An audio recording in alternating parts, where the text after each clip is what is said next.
This season's probably the lightest amount of shows to come out in the past few seasons, and on top of that, there were some shows I decided weren't even worth anyone's time. So sit back and...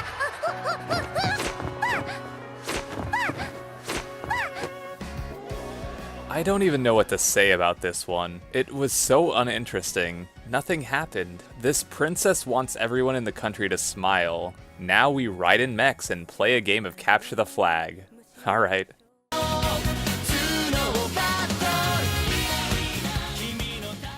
Wowie zowie. I knew this show was going to be ridiculous, but I didn't expect it to be educational too. Half of the show is live action and the rest is this weird CG.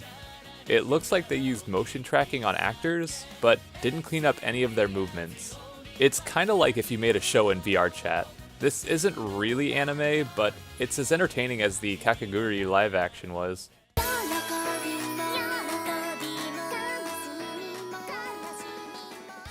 Main boy's a loser, and everyone makes fun of him until he gets a job tutoring an entire family of big-tittied hotties. I bet you can't guess which one is the main love interest. Maybe I would be interested in this show if the girls had some variety, but seeing how all of them are the big-tittied one and half of them have pinkish red hair, I just feel nothing for them.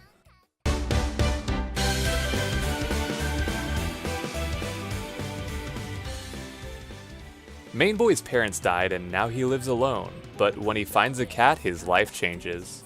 He hates people and loves to read, and the reason he hates people is because when he was a kid, some kid spoiled the book for him. It's supposed to be a comedy, but it no funny.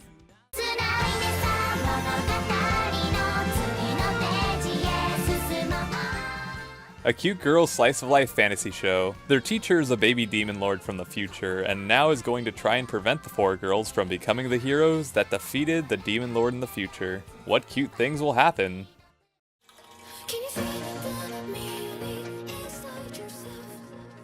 This show's a remake from 2000. It's a mystery psychological horror show, and it's pretty interesting. Just going off the first episode, I want to keep watching. There's already a few episodes out of this, so I'm definitely going to see what this show has to offer.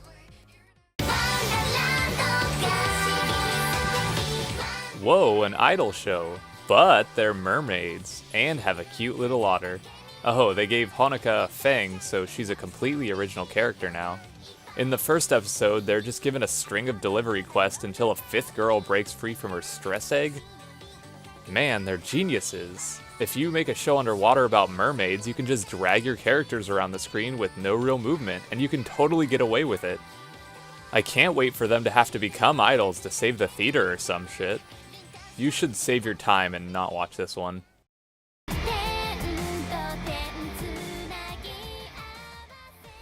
When the normal Air Force won't cut it, then we must call in the girly Air Force. In this reality, China's being evacuated because of these alien fighter planes, and Japan is trying to stop the alien invasion. So, how will the Japanese deal with this overwhelming foe? Anime girls! Well, we only got introduced to one girl in the first episode, but I'm not sticking around for them to introduce the rest of this Powerpuff Girl-ass harem team. I could predict half of the first episode, and it wasn't even hard to do. I'm not going to waste any more of my time with this generic show, and neither should any of you.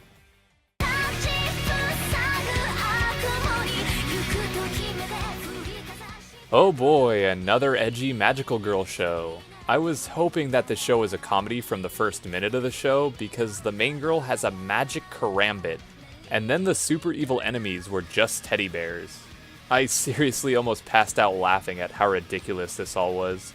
But no, it's a magic drama seinen. Main girl's parents were murdered by the stuffed animals, and she retired as a magical girl, but has to transform to save her friend. No, not the crowds of people who are being mowed down, but just her friend. This is another show not to watch this season.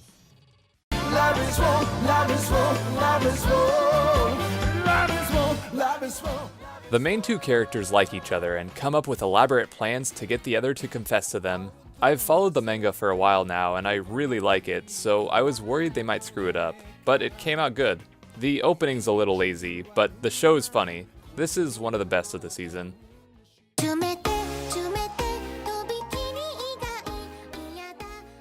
I'm not even gonna try with this one, but if anyone can guess what show I'm thinking of with this scene, then I would be surprised.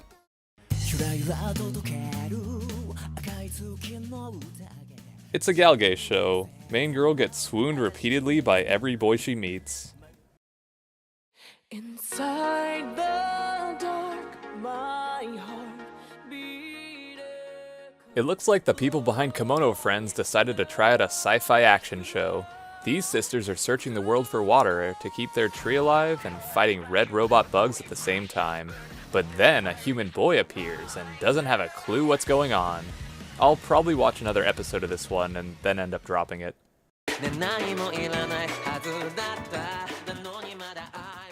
A lord of warring Japan sells his unborn son's body to demons. Years later, the boy gains a construct body and fights demons in an attempt to regain his body parts. I don't know why you would want normal body parts though when you have sword arms. It looks like this will be good.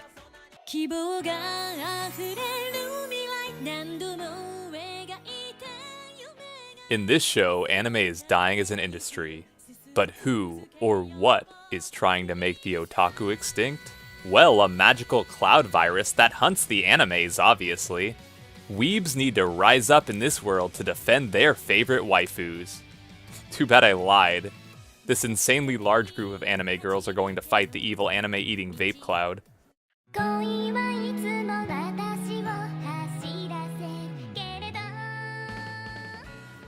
This is a 10-minute comedy where all the jokes are sexual humor or situations.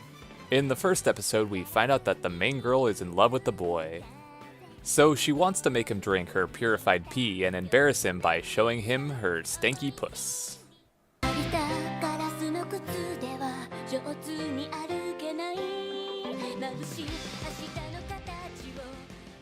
Wow, this is lame as fuck.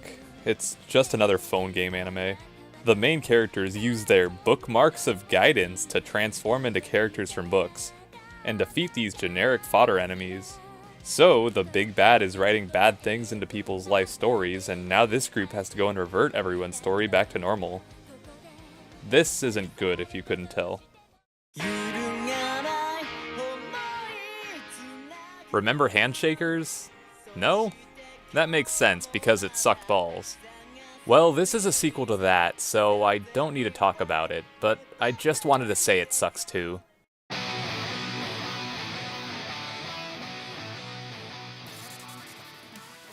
It's just a generic isekai where the main boy gets tricked and betrayed. His main driving force is hatred, so you'll love it if you're an angsty teen. Especially when he fights the fantasy pope with nothing but his rage. It's dumb, but if you like isekais where the main characters power up their stats, then you'll probably like this one.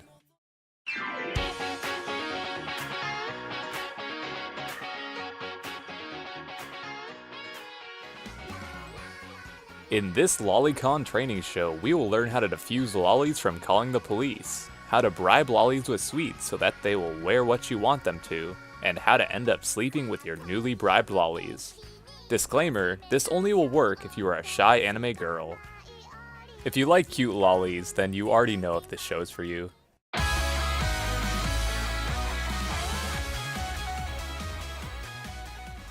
Wow, anime girls in spandex suits fighting each other. Be ready for camera angles showing as much ass, legs, vag, and boobies as possible.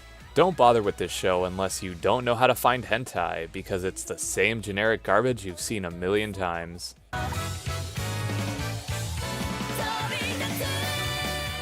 This show is where a group of girls talk for a while and then take flight for some CG dogfights.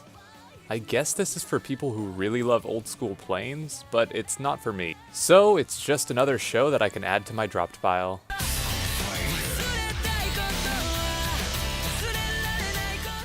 I've heard about how I should read this series for a while now, and the first episode was pretty interesting. It's about some kids living in a spooky orphanage. I'm not going to talk about what happens in the first episode to avoid spoiling anything, but I'm invested to see where the show goes. I ended up reading a bunch of this instead because it's been on my list for 3 years, and the story's definitely good.